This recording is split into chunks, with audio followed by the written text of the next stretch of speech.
Bismillahirrahmanirrahim. Assalamualaikum warahmatullahi wabarakatuh. Sebelumnya perkenalkan nama saya Ferdian Diansah dengan NIM 2308011043. Baik, di sini saya akan menjelaskan tentang sedikit teori kuantum dengan dosen pengampu yaitu Bapak Sonten Siwatang. Mungkin selamat menyaksikan. Baik, pada kesempatan kali ini mungkin ada beberapa topik sedikit yang akan saya bahas di teori kuantum ini. Yang pertama yaitu teori radiasi benda itu sendiri, kemudian teori kuantum, dan yang ketiga pemahaman klasik cahaya sebagai gelombang serta efek fotolistik. Oke. Baik, kita masuk ke teori yang pertama yaitu radiasi benda hitam, di mana kegagalan fisika klasik bermula di abad ke-19 ketika para ilmuwan itu tidak mampu menjelaskan adanya fenomena radiasi benda hitam itu sendiri. Meskipun tidak ada benda yang benar-benar hitam sempurna di dunia ini, secara teori benda hitam akan menyerap semua cahaya yang datang tanpa memancarkan radiasi energi berupa panas seperti benda-benda lainnya. Namun faktanya benda hitam itu akan memancarkan radiasi energi dengan tingkatan atau intensitas yang berbeda.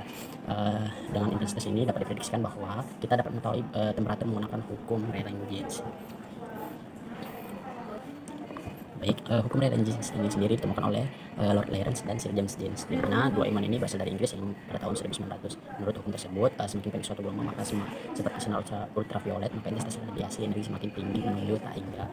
Sayang sekali, eksperimen ini menunjukkan bahwa semakin pendek gelombang, intensitas radiasi justru menurun. Kegagalan hukum ini menjelaskan bahwa fenomena radiasi benda hitam ini dikenal sebagai bencana ultraviolet atau ultraviolet catastrophe.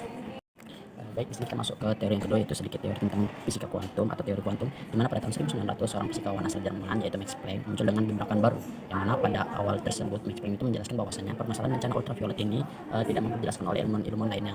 Dan menurut Max Planck ini sendiri, elektromagnetik yang dipancarkan suatu benda itu terbagi-bagi atau diskrit dalam paket-paket energi yang disebut dengan kuanta. Besarnya energi ini itu biasanya bergantung pada besarnya frekuensi gelombang elektromagnetik, di mana Planck ini menjelaskan teorinya ini dengan rumus matematika sebagai berikut, mana E sama dengan H dikali V, di mana E itu sebagai energi, H itu sebagai tetapan Planck, dan V itu sebagai frekuensi dari cahaya.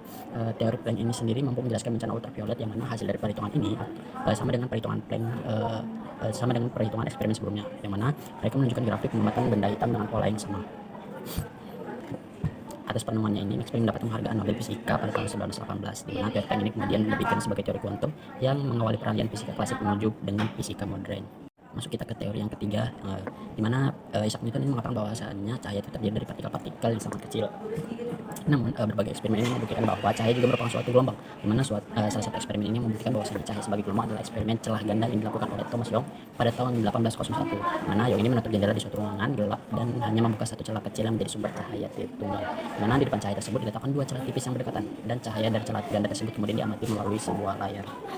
Menurut teori Newton ini hanya akan ada dua titik terang yang terlihat di layar karena partikel bergerak lurus melalui dua celah yang ada, namun yang terbentuk di layar adalah pola gelap terang. Pola gelap ini muncul karena adanya fenomena interferensi yang dihasilkan oleh suatu gelombang. Sedangkan bagian gelap ini ketika gelombang cahaya dari kedua celah saling menyadapkan, maka bagian yang terang muncul ketika keduanya saling menguatkan. Berdasarkan percobaan ini, Young menyimpulkan bahwa cahaya adalah gelombang. Sayangnya pemahaman klasik ini terdapat permasalahan ketika dihadapkan peristiwa efek fotolistrik.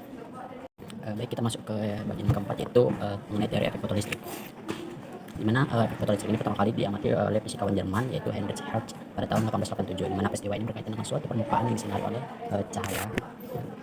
oleh cahaya, di mana hasil dari penerangan ini nantinya akan melepas suatu elektron dari permukaan logam, di mana elektron yang lepas ini akan dapat diketahui karena adanya muncul arus. Kemudian arus ini disebut sebagai efek fotolistrik, dan menurut Young sendiri cahaya adalah gelombang yang mampu melepaskan elektron karena adanya transfer energi dari cahaya ke elektron.